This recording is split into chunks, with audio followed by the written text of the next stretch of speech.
Ma belle-sœur a déposé beaucoup de pain récupéré et m'a demandé de lui fabriquer un meuble. J'utilise rarement ce bois pour les meubles et je vais expliquer pourquoi dans cette vidéo.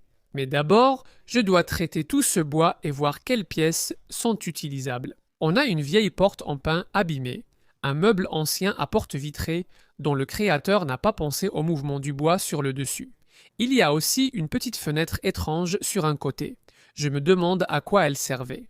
Je crois que ce sont d'anciennes planches d'échafaudage.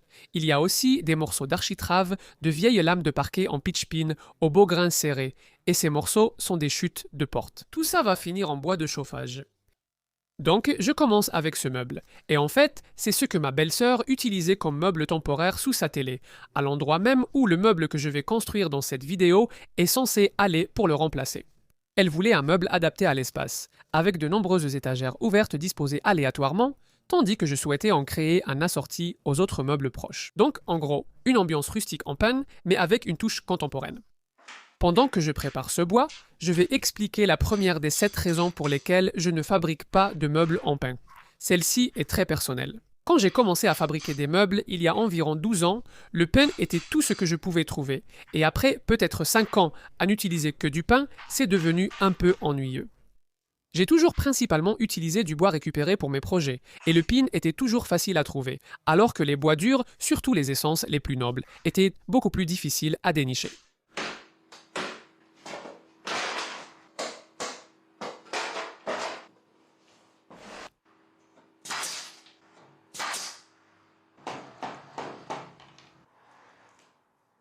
Ensuite, je coupe une extrémité bien droite à chaque planche pour savoir combien de matière est utilisable.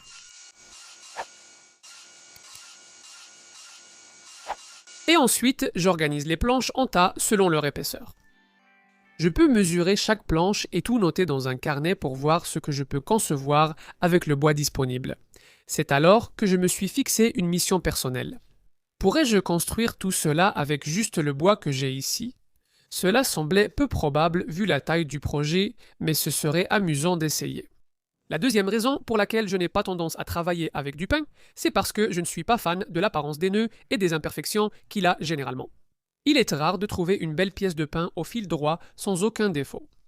Je vais commencer par construire la carcasse du meuble en utilisant toutes les planches les plus longues et les plus larges, puis je verrai ce que je vais mettre à l'intérieur avec les planches restantes. Ce que je construis va être rustique. Il n'y a pas moyen d'y échapper avec la quantité de trous de clous et de défauts dans le bois avec lesquels je dois travailler. Quelques planches présentèrent de la pourriture et des dégâts de vers à bois, que je veux découper et éliminer. Même si je ne construis plus souvent de meubles dans un style rustique, c'est surtout parce que j'ai tendance à préférer fabriquer des meubles de style du milieu du siècle. À la place, ce style nécessite généralement du bois et des techniques de menuiserie un peu plus raffinées. Refaire quelque chose en style rustique après tant d'années sera un processus nostalgique pour moi et j'étais très enthousiaste. C'est un projet que j'aurais pu faire il y a 10 ans, mais j'espère mieux le réussir grâce à tout ce que j'ai appris depuis. Certaines des planches plus épaisses doivent être réduites en épaisseur. Mais avant de les passer dans ma raboteuse, je passe d'abord une ponceuse dessus, juste pour les nettoyer un peu. Je ne veux pas que mes lames s'émoussent à cause des vernis ou saletés sur ce bois. Je dois aussi vérifier s'il y a d'anciens clous ou vis qui pourraient être incrustés dans le bois. Donc j'utilise un aimant pour ça. Et quand j'en trouve, je les enfonce simplement plus profondément dans le bois. La troisième raison pour laquelle je n'aime pas travailler le pin, c'est qu'il se travaille mal. Il s'écharde très facilement, donc il faudra faire beaucoup de réparations tout au long de ce projet.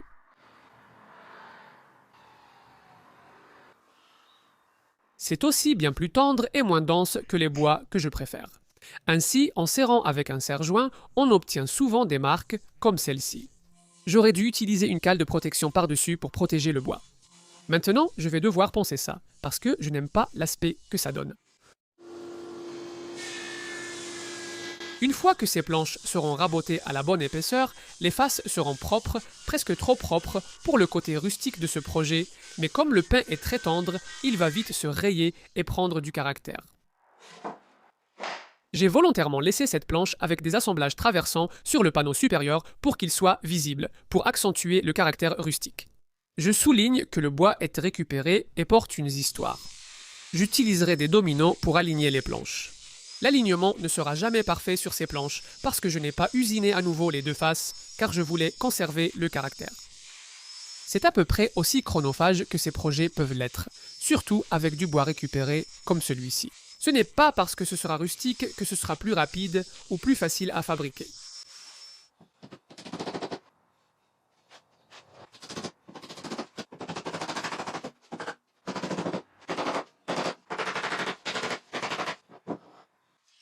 Une chose que j'aime faire pour m'assurer que les panneaux restent droits une fois assemblés, c'est de fixer avec des serre-joints ces barres métalliques provenant d'un vieux bureau. Certaines planches devaient avoir des bords bien droits avant collage, pour éviter les espaces entre elles.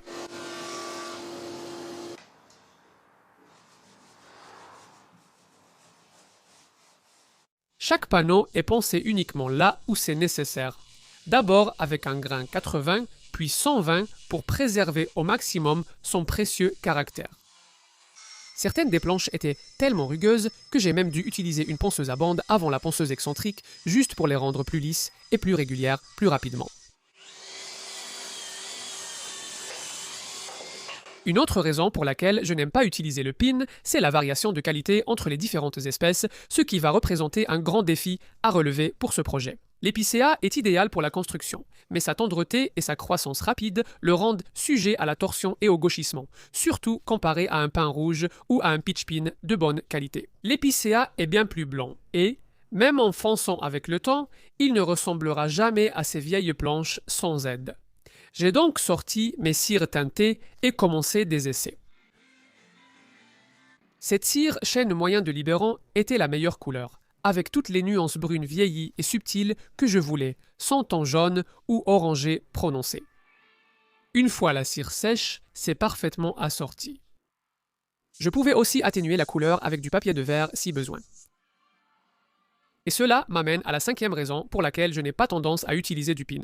Je n'aime pas la façon dont il jaunit ou prend une teinte un peu orange avec le temps, en vieillissant ou avec toute finition à base d'huile qui lui est appliquée. Je réalise une feuillure sur le bord arrière des panneaux pour y insérer un panneau arrière plus tard. Je découpe mes panneaux à la largeur souhaitée, puis je prépare les assemblages pour le montage. Mais avant de faire cela, je vais prendre une pièce de chambranle et l'utiliser pour marquer la hauteur à laquelle je veux placer mon étagère du bas sur les panneaux latéraux, car je vais utiliser ce chambranle plus tard.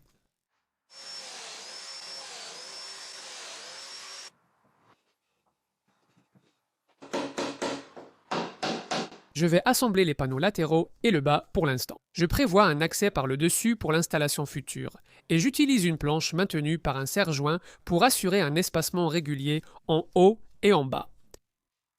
La 6e raison pour laquelle je n'aime pas le pin est qu'il présente souvent des marques de ponçage en spirale lors du ponçage, surtout après l'application d'un colorant qui les accentue.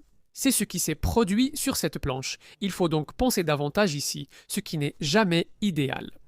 Voici le tas de pain qu'il me reste et la mission que je me suis fixée. Essayer de n'utiliser que cela semble maintenant assez improbable pour ce que je veux faire avec les étagères à l'intérieur du meuble. Cependant, j'ai ici quelques morceaux de pain qui, je pense, vont m'aider. Ah, il y a aussi apparemment quelques morceaux ici en haut. Je rabote ces planches pour les nettoyer. Leur longueur est idéale pour les longues étagères à installer dans le meuble.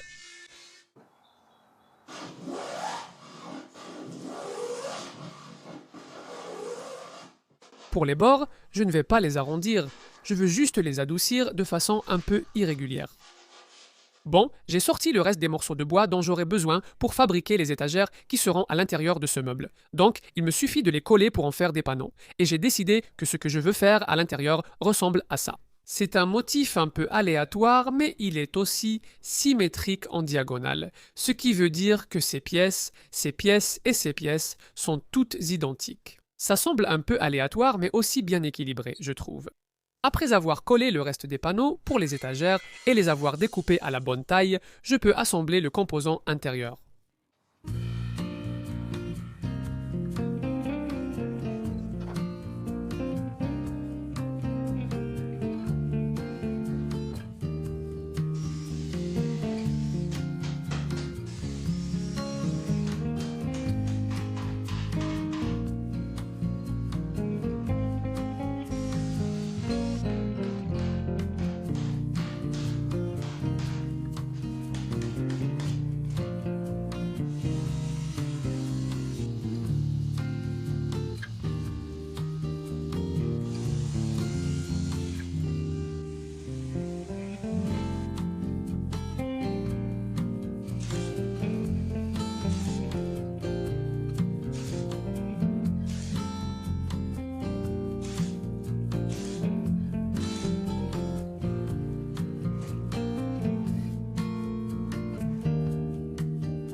Ça m'a demandé pas mal de travail, surtout car je voulais que le composant interne soit décalé d'environ 15 mm des bords avant et arrière, ce qui a compliqué le traçage et l'assemblage.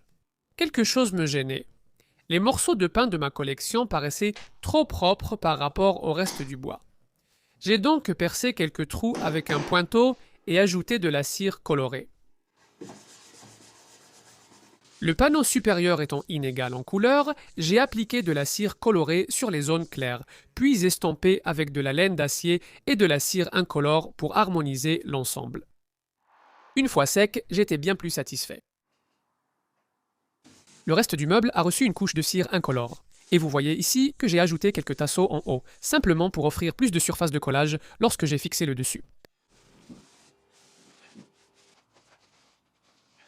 Il est temps de fabriquer un panneau arrière en MDF hydrofuge de 6 mm. Après avoir appliqué une couche d'après, j'ai décidé d'ajouter un peu de couleur pour donner une touche moderne à ce projet. J'avais une boîte de peinture rouge assortie à la couleur du mur d'accent de la pièce où ira ce meuble.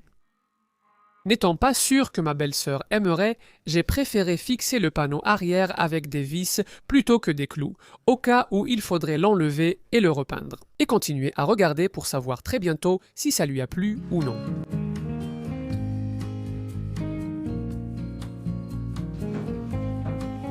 Oh mon Dieu, c'est fantastique.